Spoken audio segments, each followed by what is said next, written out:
আজকে যদি আমরা পলিসিটা ঠিক করি, যারা কন্টেন্ট মেক করছে, বিভিন্ন রকম সোশ্যাল মিডিয়াতে কন্টেন্ট মেক করছে, তাদের জন্য যদি রাষ্ট্রীয় পলিসি আমরা আজকে ঠিক করি, তাদের জন্য পেপাল সহ যেগুলা ইন্টারন্যাশনাল গেটওয়ে আছে ফাইন্যান্সিয়াল ট্রানজাকশনের, সেইটাকে যদি আমরা দেশে নিয়ে আসতে পারি, আমরা যদি গুগল, ফেসটাইম, মেটা, এদের অফিসগুলো যদি আমরা এখানে নিয়ে আসতে পারি, তাহলে এই কন্টেন্ট মেকার যারা আছে তাদের ইনকাম দামাদাম বেড়ে যাবে। তাদের ইনকাম, সে হয়তো অন্য কোনো কারণে জব তৈরি করতে পারছে না, নিজের থেকে তার ভিতরে নিজের একটা কোয়ালিটি আছে, যেখান থেকে সে দেখেছে আরে আমি তো এই কাজটা ভালো পারি, তাহলে আমি এইটা দিয়ে করি, এখান থেকে তো কিছু ইনকাম হচ্ছে।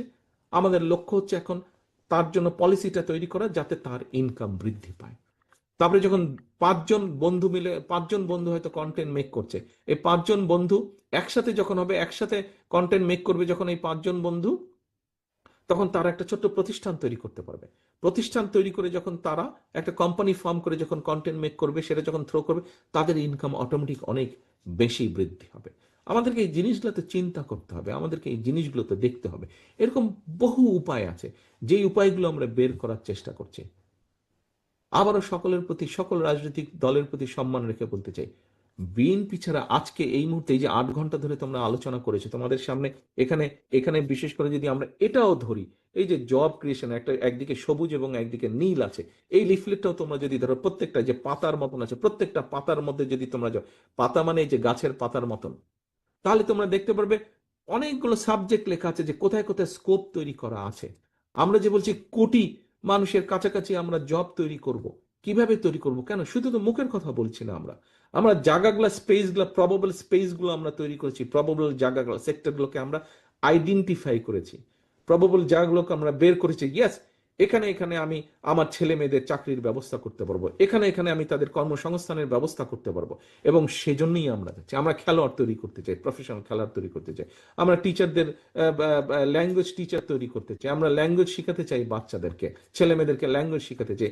আমরা রিক্সা চালক 35 বছর যাবৎ কেন রিক্সা চালাবে, সিএনজি চালক বছরের পর বছর কেন সিএনজি চালাবে, সে ধরো বেটার কিছু করতে পারে, তাদেরকে ধীরে ধীরে পর্যায়ক্রমিকভাবে আমরা ট্রেনিং দিব। তাদের কিভাবে বন্ধু বান্ধবরা মিলে হয়তো হলে বসে ল্যাপটপ নিয়ে কোনো একটা হয়তো অনলাইনে কোনো একটা মার্কেটিং এর কাজ করছে, তাকে যদি আমরা এই যে বিভিন্ন স্বৈরাচারের সময় বিভিন্ন জায়গায় বড় বড় বিল্ডিং কতগুলো তৈরি করা হয়েছিল সায়েন্স পার্কের নামে, এগুলো অকেজ হয়ে পড়ে আছে, এগুলোতে বিয়ে শাদীর অনুষ্ঠান হচ্ছে, আমরা যদি এই জায়গাগুলো স্টুডেন্টদেরকে দিয়ে দিই, তাদেরকে ছোট একটা অফিসের মতন করে আমরা দিয়ে দিতে পারি, তাহলে এখানে এসে বন্ধু বান্ধবরা মিলে তারা এসে এখানে তখন একটা কোম্পানি তৈরি করবে, কোম্পানি তৈরি করার মাধ্যমে তারা সেখান থেকে বেটার ভাবে কাজ করতে পারবে। এখন হয়তো হলে থাকছে বা মেসে থাকছে, ওই খাটের উপরে শুয়ে শুয়ে বসে বসে তাকে হয়তো কাজ করতে হচ্ছে, কিন্তু সে যখন একটা ফর্মাল প্রপার জায়গা পাবে, তখন সে তার ওই হয়তো মাসে সে 50,000 টাকার ব্যবসা করছে, 50,000 টাকার ব্যবসাকে সে রাতারাতি হয়তো 5 লাখ টাকার ব্যবসায় সে নিয়ে যেতে পারবে, যদি তাকে আমরা প্রপার একটা স্পেস তৈরি করে দিতে পারি। ইয়াস, আমরা এই জিনিসগুলা চিন্তা করছি, এইভাবে চিন্তা করছি। প্রিয় ভাই বোনেরা, এই কথাগুলা আমার আগে অন্যরাও বলে গিয়েছে। তোমাদের কি মনে আছে কি কি তারা বলেছে? তোমাদের প্রত্যেক ফোল্ডারে কিন্তু একটা করে নোট বই আর কলম দিয়েছে আমরা, এটা কিন্তু সুভিনির হিসেবে দেইনি, এটা আমরা কাজের জন্য তোমাদেরকে দিচ্ছি। তোমরা কি নোট করেছো? নিজেদের মতন করে নোট করেছো তোমরা? যারা যারা করেছো গুড বয়, যারা যারা করেছো গুড গার্ল, যারা যারা করনি তারা নটি বয় আর নটি গার্ল। আচ্ছা আচ্ছা, এখন এখন আসো, এখন আসো,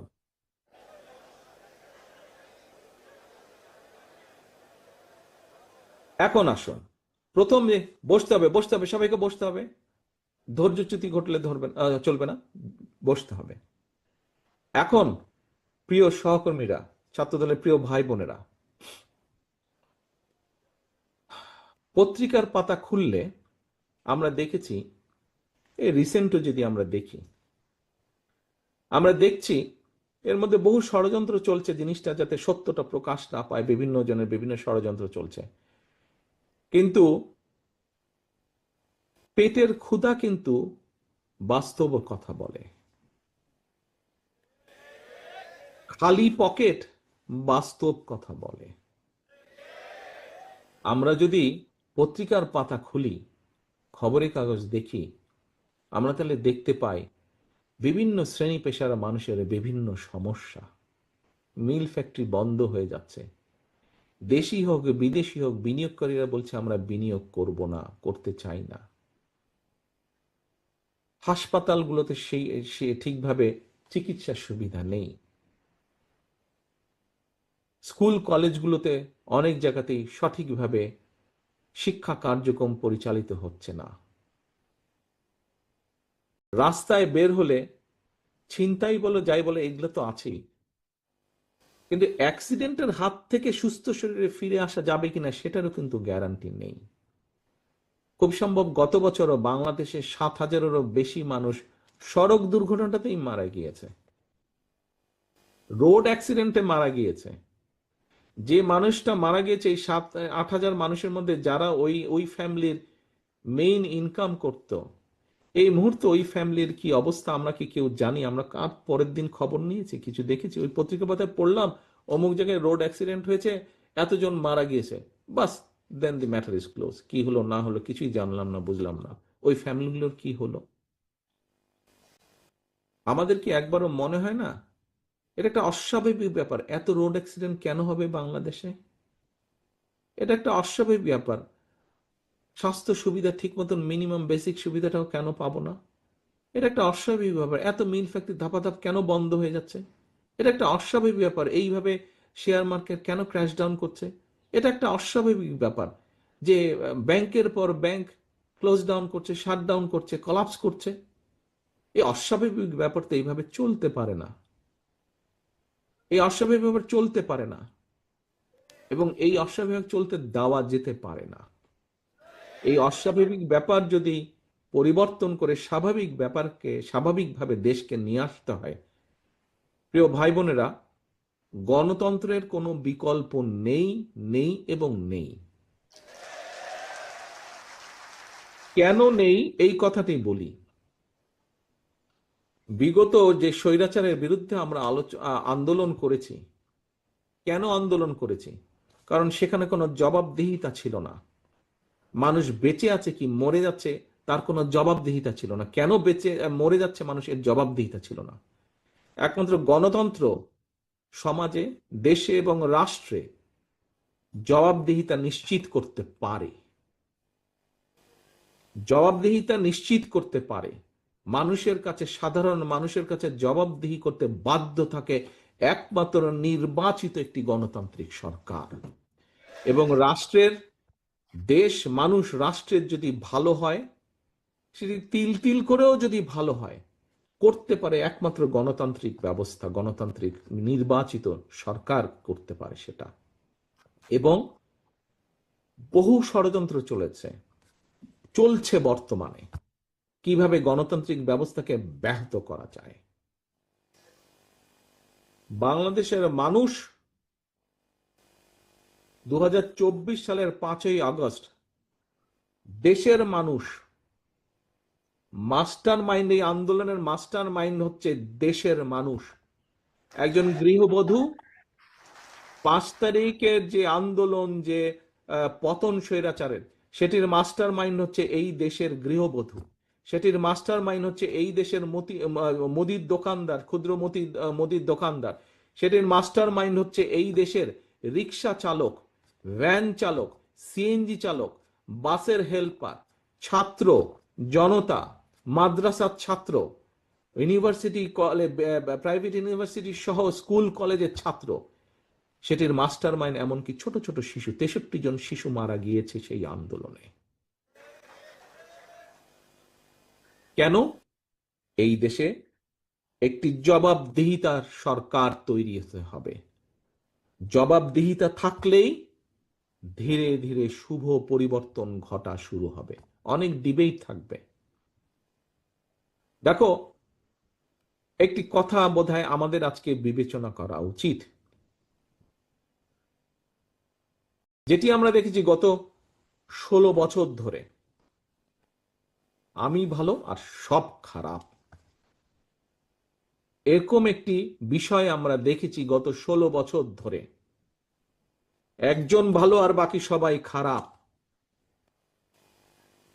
দুঃখজনকভাবে হলো 5 তারিখের পরে কেন জানি মনে হচ্ছে সেটির বোধহয় পরিবর্তন হয়নি। এটির পরিবর্তন হওয়া বাঞ্ছনীয়, এটির পরিবর্তন হওয়া অত্যন্ত জরুরি। আমরা বহুদলীয় গণতন্ত্রে বিশ্বাস করি। বহুদলীয় গণতন্ত্রে মানুষ বিভিন্ন মতামত দিবে, মতামত দেওয়ার অধিকার তার আছে, বক্তব্য রাখার অধিকার তার আছে, কিন্তু অবশ্যই একজন ভালো আর বাকি সবাই খারাপ, এটি কোনোভাবেই কাম্য হতে পারে না। এই ধারণার পরিবর্তন হতে হবে। এটি গণতন্ত্রের জন্য হুমকি।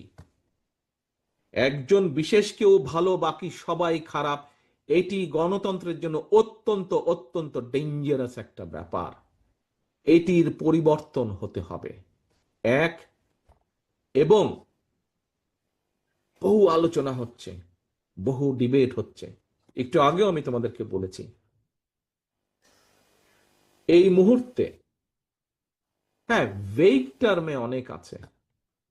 হ্যাঁ, আমরা দেশকে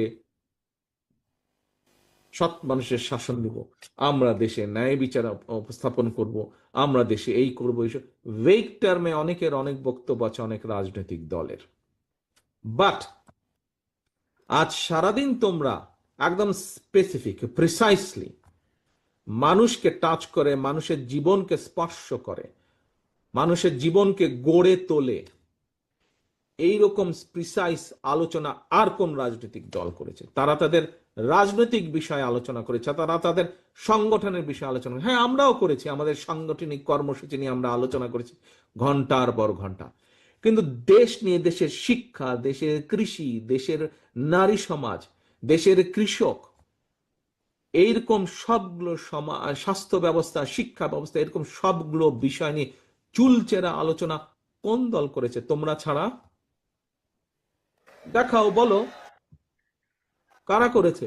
আর কোন দল করছে? বিএনপি ছাড়া? বিএনপি ছাড়া আর কোন দল করছে? কেউ করছে না, কেউ করছে না। হ্যাঁ, ভেগ টার্মে বললাম তো আমি, ভেগ টার্মে হ্যাঁ আমরা এই করব, এই করব।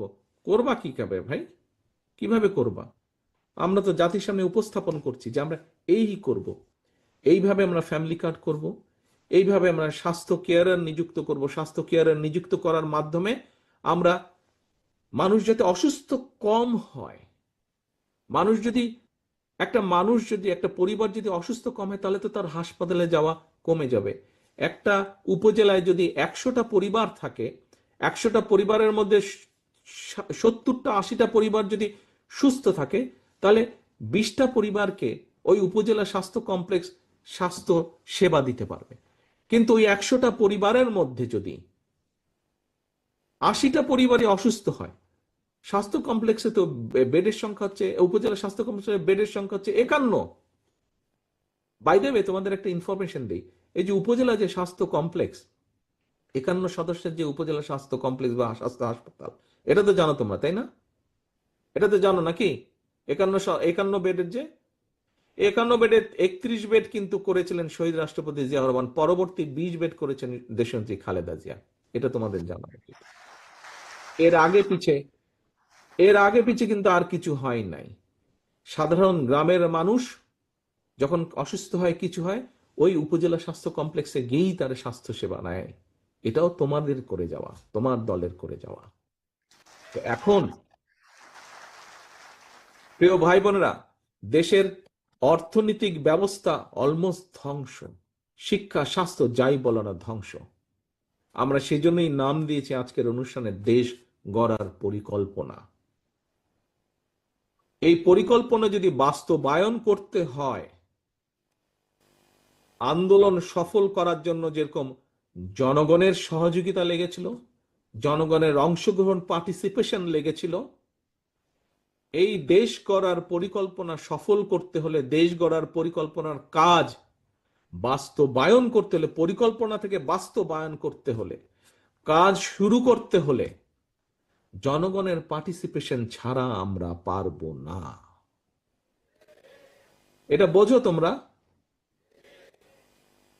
তাহলে জনগণকে যদি পার্টিসিপেট করাতে হয়, আন্দোলনের সময় যেরকম জনগণের কাছে গিয়ে গিয়ে মিটিং মিছিল করে জনগণকে বুঝিয়েছিলে তোমরা যে কেন আন্দোলনে আসা প্রয়োজন, তোমাদের কি মনে হয় না এই সব কাগজগুলো নিয়ে, এই সব পরিকল্পনাগুলো নিয়ে ঘরে ঘরে দুয়ারে দুয়ারে তোমাদের যাওয়া প্রয়োজন। তার আগে তোমাদের কাছ থেকে আমি একটি অনেস্ট ওপিনিয়ন, একদম অনেস্ট, কিচ্ছু বলবো না আমি, চিনলেও বলবো না, না চিনলেও বলবো না, কাউকে কিচ্ছু বলবো না। সারাদিন তোমরা যেই 8টি বিষয় নিয়ে আলোচনা করেছো, প্রশ্নটি হচ্ছে আমার, তোমরা কি মনে প্রাণে বিশ্বাস করে যে বিএনপি আল্লাহর রহমতে দেশ পরিচালনার সুযোগ পেলে এবং এই কাজগুলো আমরা শুরু করতে পারলে, আমরা যদি excuse me, আমরা যদি 40%ও সফল হই, তাহলেও দেশের অবস্থার পরিবর্তন হবে? এই কথাটি আত্মবিশ্বাসের সঙ্গে কে কে বিশ্বাস করো? হাত তোলো। সত্যি বিশ্বাস করো না যে হাত তোলার জন্য তুললে? সত্যি বিশ্বাস করো। ধন্যবাদ। নামাও এবার হাত। আজকে ছাত্রদলের একদম সামনের কাতারে ছাত্রদল ছাড়া যারা বসে আছেন, আপনাদেরকে হাত তুলতে বলিনি, আমি শুধু ওদেরকে হাত তুলতে বলেছি। এনিওয়ে, এখন তোমরা ছাত্রদলের প্রতিনিধি হিসেবে আজকে যারা এখানে এসেছো, আমি একটু আগে একটা কথা বলেছি, তোমাদের ফোল্ডারে হয়তো আমরা 5 কপি করে খুব সম্ভব দিয়েছি বোধহয়, না? আমি যতটুকু মনে হয় 5 কপি করে দিয়েছি হয়তো। তোমরা যদি শুধু এই 5 কপি নিয়ে গিয়ে ঘরে গিয়ে তুমি তোমার পড়ার টেবিলে বা সাইড টেবিলে যদি ফোল্ডারটা রেখে দাও, তাহলে তুমি দেশের সাথে অবশ্যই, জনগণের সাথে তো অবশ্যই, দলের সাথেও তুমি গাদ্দারি করলে। আর তুমি যদি আজকে তোমার জায়গায় ফিরে গিয়ে তোমার স্ব ইউনিটের সকল নেতাকর্মীদেরকে সাথে নিয়ে বসে তুমি যা জেনে গেলে, তুমি যা বুঝে গেলে, সেগুলো যদি তোমরা তাদেরকে বোঝাও, বলো, এবং সাথে সাথে এই 5 কপিকে তুমি যদি 100, 500, 1000 কপিতে রূপান্তরিত করে যে যতটুকুই পারো, ফটোকপি করে হোক, প্রিন্ট করে হোক, কোনো বড় ভাইকে বলে তার সহযোগিতা নিয়ে, কোনো শুভাকাঙ্ক্ষী সহযোগিতা নিয়ে যদি যত কপি পারো প্রত্যেকটা শিক্ষকের কাছে শিক্ষকেরটা পৌঁছে দিতে পারো, যদি গৃহবধূর কাছে ফ্যামিলি কার্ডটা পৌঁছে দিতে পারো, যদি কৃষকের কাছে কৃষক কার্ডটা পৌঁছে দিতে পারো, যদি ছাত্র ছাত্রীদের কাছে তাদের শিক্ষা ব্যবস্থা, খেলাধুলার ব্যবস্থাগুলো যদি পৌঁছে দিতে পারো, যার যার যেই সাবজেক্ট পৌঁছে দিতে পারো, তাহলে তুমি এই দেশ গড়ার পরিকল্পনার একজন অংশীদার হলে।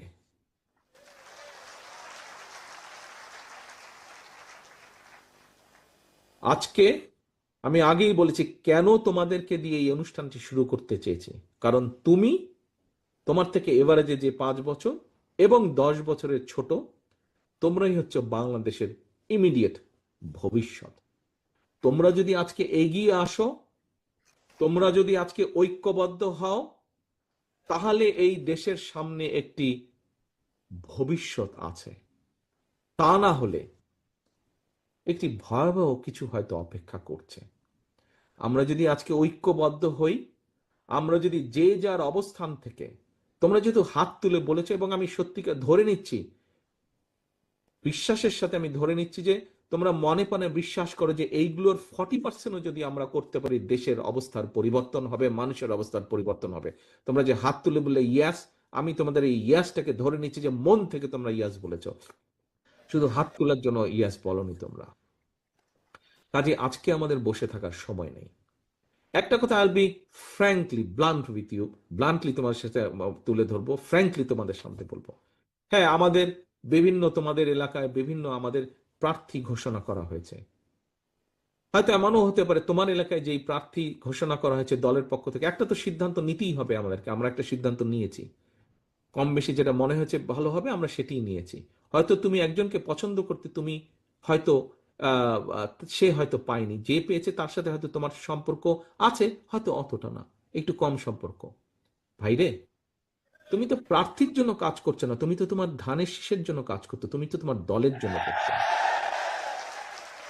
তো এখানে প্রার্থী মুখ্য নয়, এখানে মুখ্য হচ্ছে তোমার দল, এখানে মুখ্য হচ্ছে দেশ এবং দেশ গঠনের পরিকল্পনা, যেটা প্ল্যান এবং প্ল্যানিং প্রোগ্রাম, এটা হচ্ছে মুখ্য, এবং মুখ্য হচ্ছে ধানের শীষ।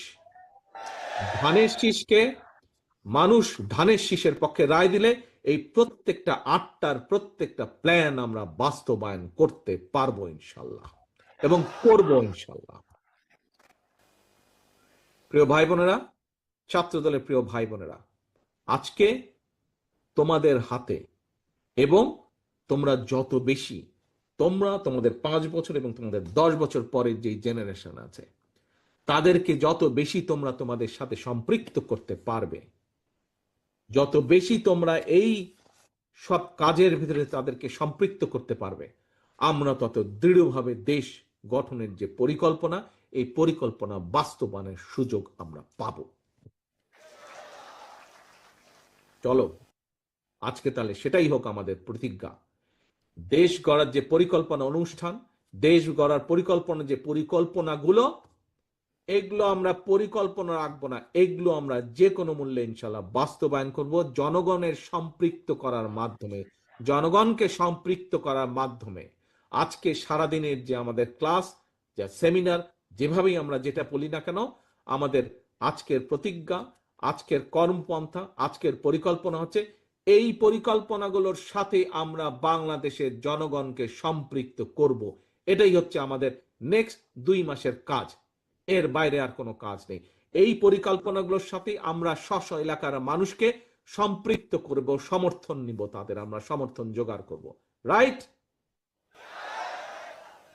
ওকে, এটাই তাহলে আমাদের আজকের প্রতিজ্ঞা। নিলাম আমরা প্রতিজ্ঞা, ইনশাআল্লাহ। আশা করি তোমরা তোমাদের এই পরিকল্পনা বাস্তবায়ন করতে সক্ষম হবে। এটাই হোক আমাদের আজকের প্রত্যাশা, বিশ্বাসা, আল্লাহর কাছে আমাদের সেটাই আজকের চাওয়া। আল্লাহ হাফেজ। বাংলাদেশ জিন্দাবাদ, বাংলাদেশ জাতীয়তাবাদী দল জিন্দাবাদ।